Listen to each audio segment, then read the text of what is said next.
Hello everyone, मेरा नाम है हिमांशु और आप देख रहे हैं आपका अपना channel math magics with Himanshu.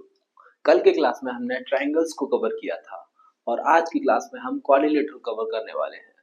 तो सबसे पहले समझते हैं कि क्वाड्रिलेटरल होता क्या है। तो क्वाड्रिलेटरल एक ऐसी फिगर होती है जो कि 4 लाइन से घिरी हुई होती है। ट्रायंगल्स आपका 3 लाइन से कवर होता था और ट्रायंगल्स आपका 4 लाइन से कवर होता है। तो ट्रायंगल्स के कुछ क्वाड्रिलेटरल्स के कुछ टाइप होते हैं, जैसे square, rectangle,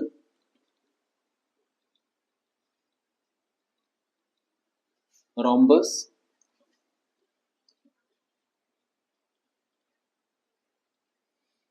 trapezium,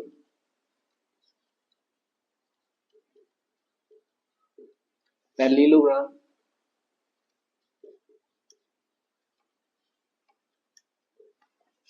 and kite. ये सारे आपके क्वाड्रिलेटरल के अंडर आते हैं। तो वन बाय वन हम इन सारे टॉपिक्स को कवर करेंगे और इनकी प्रॉपर्टीज के बारे में जानेंगे। तो चलिए सबसे पहले शुरुआत करते हैं स्क्वायर से। स्क्वायर क्या होता है? स्क्वायर कोई भी ऐसी फिगर होती है जिसकी चारों साइड्स आपस में इक्वल हो और चारों ही एंगल्स आपके 90 डिग्री के हो। हमने यहाँ पे एक स्क्वायर को अज्यूम किया है। मान लेते हैं इसके वर्टेक्स ए, बी, सी और डी है। तो इसके डायगोनल्स क्या हो जाएंगे? डायगोनल्स हम कैसे निकालते हैं? एडजेसेंट वर्टेक्स को छोड़ देते हैं, उसके बाद हम उस वर्टेक्स को दूसरे वर्टेक्स से मिला देते हैं, तो क्या बनता है हमारा? डायगोनल। क्योंकि ये क्वाड्रिलेटरल है तो इसमें 2 डायगोनल्स होंगे। तो सबसे पहले बात करते हैं स्क्वायर की। तो स्क्वायर में क्या होता है, आपकी चारों साइड्स इक्वल हैं। अगर ये वाली साइड ए है तो ये वाली भी ए होगी, ये वाली भी ए होगी और ये वाली भी ए होगी। तो स्क्वायर का क्या प्रोबेबिलिटी होता है? इसमें ए बी बराबर बी सी बराबर सी ए बराबर किसके हो जाएगा? ए डी के, विच इज ए। तो इसकी चारों साइड्स इक्वल हो जाती हैं। अब बात करते हैं इसमें डायमीटर की। इसका डायमीटर क्या होता है? इसका डायमीटर होता है अंडर रूट 2 ए। और अंडर रूट 2 ए हम कैसे निकालते हैं? यहाँ पे हमने साइड को ए एज्यूम किया हुआ है, तो हमने अंडर रूट 2 ए कैसे निकाला? पाइथागोरस थ्योरम से। पाइथागोरस थ्योरम क्या कहती है आपकी कि जो हाइपोटेन्यूस होता है उसका स्क्वायर बाकी बेस और परपेंडिकुलर के स्क्वायर के सम के बराबर होता है। तो यहाँ पे ये वाला एंगल 90 डिग्री का हो जाएगा, ठीक है। तो ये ए स्क्वायर प्लस ए स्क्वायर, तो इससे हम हाइपोटेन्यूस निकालेंगे तो क्या हो जाएगा? अंडर रूट 2 हमारा अंडर रूट 2 ए निकल के आ जाएगा। अब बात करते हैं इसके पेरीमीटर की।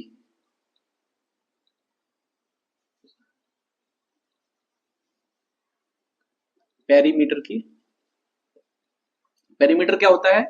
साइड्स का सम। टोटल साइड्स कितनी है? 4, तो क्या हो जाएगा? 4a, ठीक है। और इसका एरिया क्या हो जाएगा?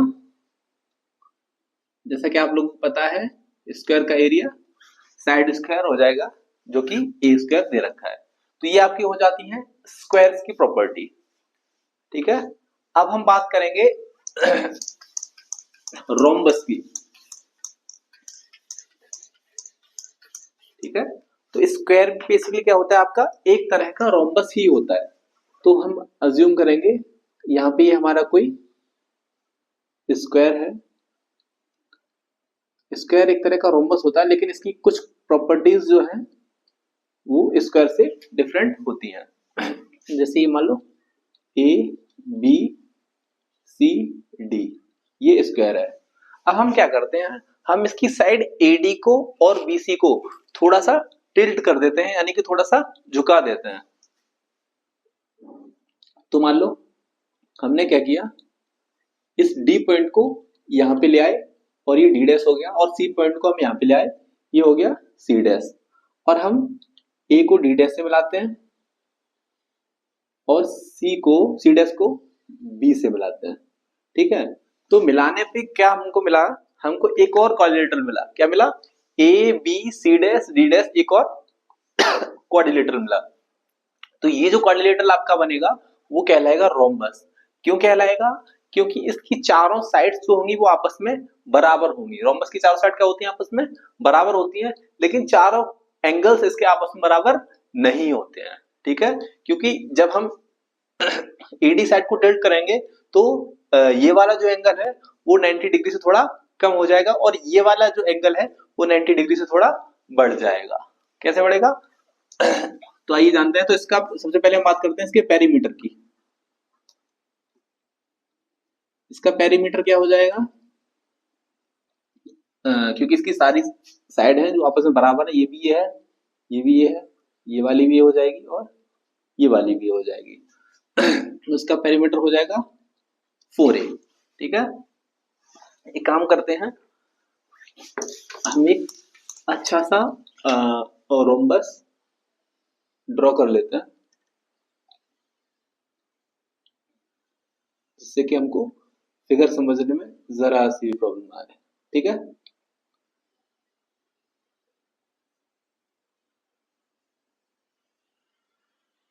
ठीक है, ये हो गया आपका ए बी सी और डी। तो देखो रोम्बस की बहुत सारी प्रॉपर्टीज होती हैं।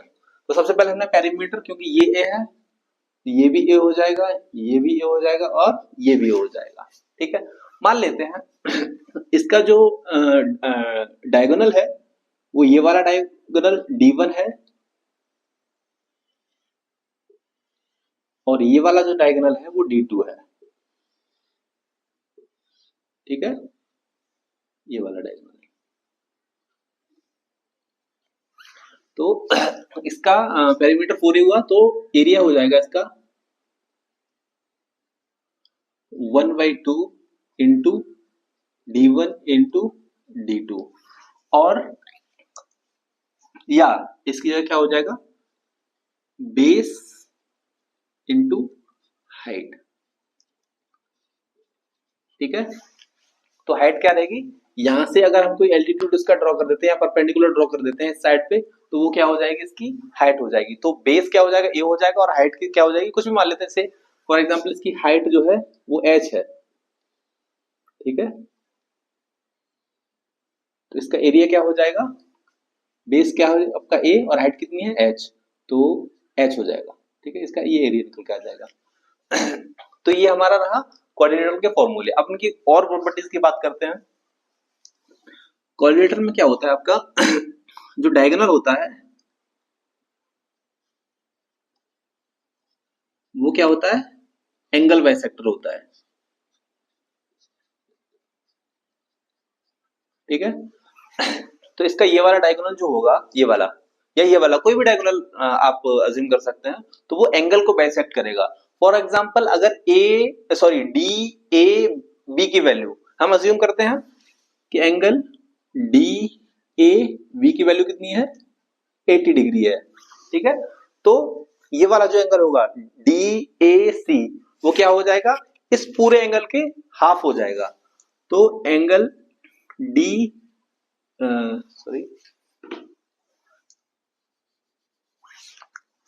डी ए सी क्या हो जाएगा? 80/2 विच इज 40 डिग्री। ठीक है, इसी तरह एंगल सी ए बी क्या हो जाएगा? सी ए बी क्या हो जाएगा? 80/2 इक्वल टू 40 डिग्री। ठीक है, तो क्या समझ में आया? पेरीमीटर क्या होगा इसका? 4a हो जाएगा। एरिया क्या हो जाएगा? 1/2 डायगोनल 1 इंटू डायगोनल 2 या बेस इंटू हाइट, ये हो जाएगा। और डायगोनल जो होगा इसका वो क्या होगा? Angle bisector.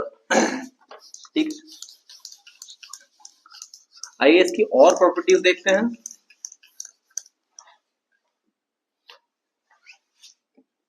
इसकी अगली प्रॉपर्टी होती है डायगोनल्स जो होते हैं, डायगोनल्स इंटरसेक्ट एट 90 डिग्री। इसके डायगोनल्स 90 डिग्री पे इंटरसेक्ट करते हैं। कहने का मतलब ये है कि अगर इसकी ये डायगोनल है तो ये वाला एंगल क्या होगा? 90 डिग्री। ये वाला भी एंगल कितना होगा? 90 डिग्री। ये वाला भी 90 डिग्री और ये वाला भी होगा 90 डिग्री। तो ये सारे एंगल कितने हो जाएंगे आपके? 90 डिग्री हो जाएंगे। ठीक है, उम्मीद करता हूं आपको यहां तक कोई कंफ्यूजन नहीं होगी। अब हम बात करते हैं इसकी अगली प्रॉपर्टी पे। इसकी अगली प्रॉपर्टी क्या कहती है? इसकी अगली प्रॉपर्टी ये कहती है कि इसके जो डायगोनल्स होते हैं वो बाइसेक्ट भी करते हैं। ठीक है, तो लिखेंगे डायगोनल्स बाइसेक्ट ईच अदर। ठीक है, तो कहने का मतलब ये है कि इस डायगोनल की जो लेंथ होगी ना, ठीक है, वो जिस पॉइंट पे इंटरसेक्ट करते हैं तो ये वाली लेंथ पूरी लेंथ की हाफ होगी। कहने का मतलब ये है अगर इसका जो इंटरसेक्शन पॉइंट है डायगोनल्स का वो ओ है, ठीक है, ये वाला पॉइंट जो है ये वाला, ये ओ है। ठीक है, तो AC sorry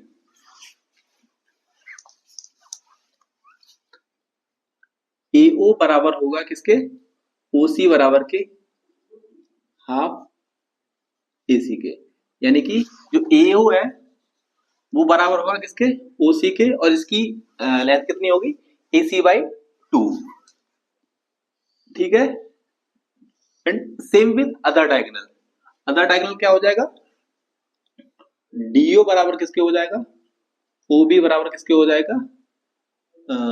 half B D के। ठीक है, तो ये इसकी प्रॉपर्टी हो जाएगी। उम्मीद करता हूं आपको ये समझ में आया होगा। अब बात करते हैं हाँ, ये डायगोनल्स बाइसेक्ट करेंगे। ठीक है, इसकी सारी प्रॉपर्टीज हो गई। अब हम आगे बढ़ते हैं। अब हम बात करते हैं रेक्टेंगल की।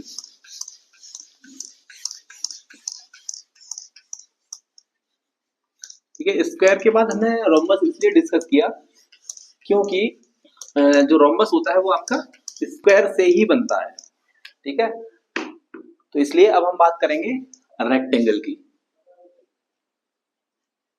रेक्टेंगल, ठीक है, रेक्टेंगल क्या होता है? रेक्टेंगल भी क्वाड्रिलेटरल होता है और रेक्टेंगल में जो अपोजिट साइड्स होती हैं वो इक्वल होती हैं। ठीक है, जैसे ये रेक्टेंगल है ए बी सी और डी। ठीक है, तो इसकी अपोजिट साइड कौन सी हो गई? ए बी की अपोजिट साइड हो जाएगी सी डी, और ए डी की अपोजिट साइड हो जाएगी बी सी। तो इन दोनों की लेंथ आपस में बराबर होगी। ये अगर एल है तो ये भी क्या होगी? एल। ठीक है, और अगर ये भी है तो ये भी क्या होगी? बी। ठीक है, मान लेते हैं ये AC इसका डायगोनल है और ये वाला DB भी क्या है? इसका डायगोनल है। ठीक है, तो ये वाली साइड हमने L मानी है, ये दोनों साइड L हो जाएंगी और ये दोनों साइड B हो जाएंगी। तो इसका एरिया क्या, सॉरी, सबसे पहले पेरीमीटर निकालेंगे हम। पेरीमीटर क्या हो जाएगा? सम ऑफ ऑल फोर साइड्स। तो क्या हो जाएगा? 2L plus 2B which is 2L plus B। ये क्या हो जाएगा? इसका पेरीमीटर। और इसका एरिया क्या हो जाएगा? एरिया हो जाएगा इसका L इंटू बी। ये क्या हो जाएगा? इसका एरिया हो जाएगा। और इसका जो डायगोनल होगा, ठीक है, डायगोनल क्या हो जाएगा? Under root L square plus B square. इसका diagonal under root A square plus B square क्यों होगा? क्योंकि वही पाइथागोरस थ्योरम से ये वाला एंगल, इसके चारों एंगल्स जो होते हैं वो आपस में 90 डिग्री के होते हैं। ये वाला भी 90 का, ये भी 90 का, ये भी 90 का और ये भी 90 का। तो यहाँ पे हम पाइथागोरस ट्रिपलेट लगाएंगे, थ्योरम लगाएंगे इसमें ए बी और सी में। जब ए बी सी में पाइथागोरस थ्योरम लगाएंगे तो हाइपोटेन्यूज निकाल लेंगे। हमको क्या दे रखा है? बेस दे रखा है और हाइट दे रखी है। तो बेस और हाइट दे रखी है तो हम डायगोनल निकाल लेंगे जो कि हाइपोटेन्यूज है। ठीक है, तो ये होगी बात आपकी रेक्टेंगल की। रेक्टेंगल की और भी प्रॉपर्टीज होती हैं, जैसे इसमें भी क्या होता है आपका, जो डायगोनल होते हैं वो बाइसेक्ट करते हैं एक दूसरे को। बाइसेक्ट ईच अदर, ठीक है। डायगोनल्स बाइसेक्ट करते हैं, यानी कि ये वाली साइड जो है वो इस साइड के बराबर होगी।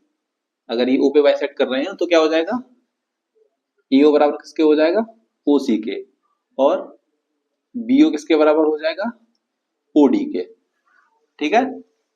और इसमें भी डायगोनल क्या होता है, एंगल बाइसेक्टर।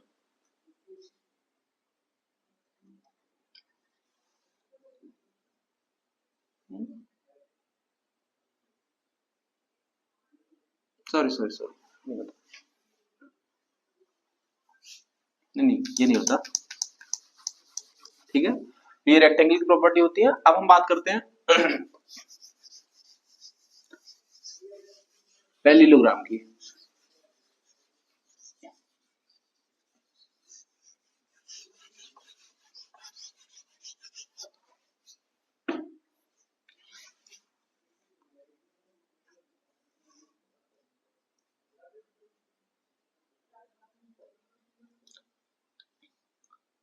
सबसे पहले बात करेंगे पैरेललोग्राम बनता कैसे है।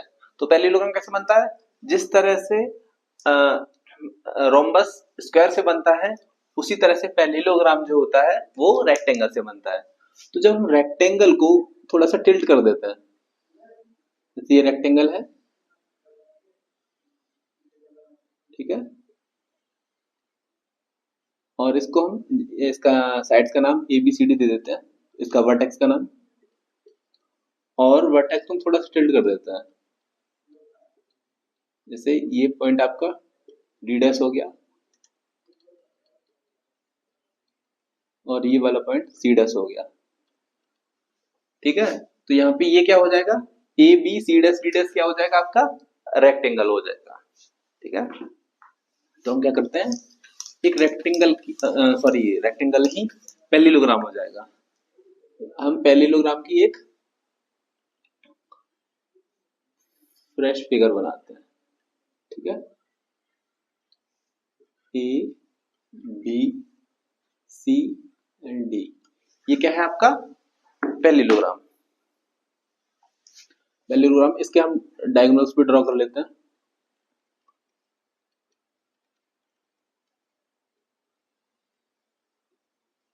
ठीक है। ये एल है, ये भी एल हो जाएगी, ये भी है, तो ये वाली भी हो जाएगी।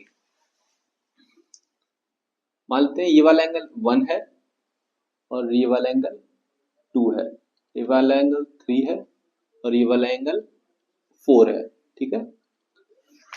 हाँ तो इसमें क्या होगा, पैरेललोग्राम में क्या होगा,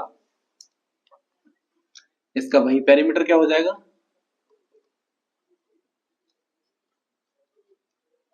इसका पेरीमीटर क्या हो जाएगा, ट्वाइस एल प्लस बी, ठीक है। और क्यों हो जाएगा, क्योंकि जो है ये रेक्टेंगल से बना है, तो ये वाली भी है, ये वाली भी है, तो ये एल है, तो ये भी एल हो जाएगी, ठीक है। पेरीमीटर के बाद हम बात करते हैं इसके एंगल्स की, सॉरी इसके एरिया की। इसका एरिया क्या हो जाएगा,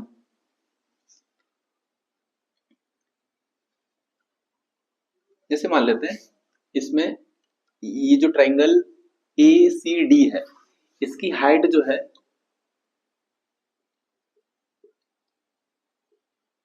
h1 है, ठीक है, और इसकी हाइट जो है वो क्या है, h2 है, ठीक है। किसकी, ए बी सी की, ठीक है। ए बी सी की हाइट h2 है और ए डी सी की हाइट कितनी है, h1 है, ठीक है। तो एरिया क्या हो जाएगा,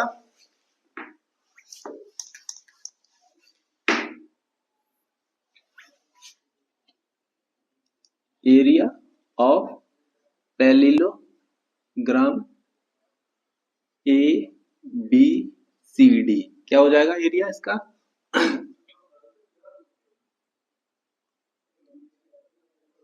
area of triangle ABC plus area of triangle ACD, ठीक है।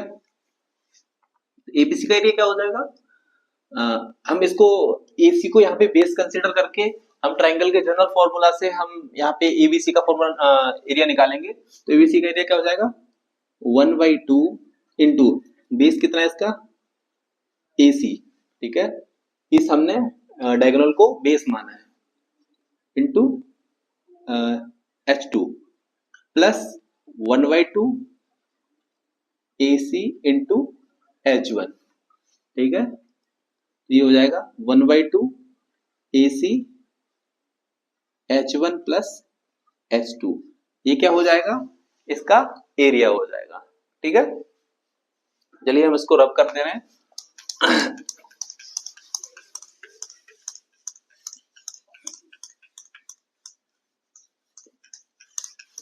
और अब हम क्या करते हैं, अब हम इसकी एंगल्स की कुछ प्रॉपर्टीज देखते हैं, ठीक है। तो इसमें जो एंगल 1 होगा, ये वाला एंगल वो इस 3 के बराबर होगा, एंगल 1 बराबर होगा एंगल 3 के, और एंगल 2 बराबर होगा एंगल 4 के, ठीक है। इसकी पैरेललोग्राम की प्रॉपर्टी होती है। इसी तरह अगर ये वाला एंगल 5 है और ये वाला एंगल 6 है, ये वाला 7 है और ये वाला 8 है, तो एंगल 5 बराबर हो जाएगा एंगल 7 के, और एंगल 6 बराबर हो जाएगा एंगल 8 के, ठीक है। तो ये हो गया आपका पैरेललोग्राम और उससे रिलेटेड कुछ प्रॉपर्टीज, ठीक है। आगे की जो भी कोऑर्डिनेटर है वो हम आने वाले क्लास में पढ़ेंगे, ठीक है। Okay, thank you.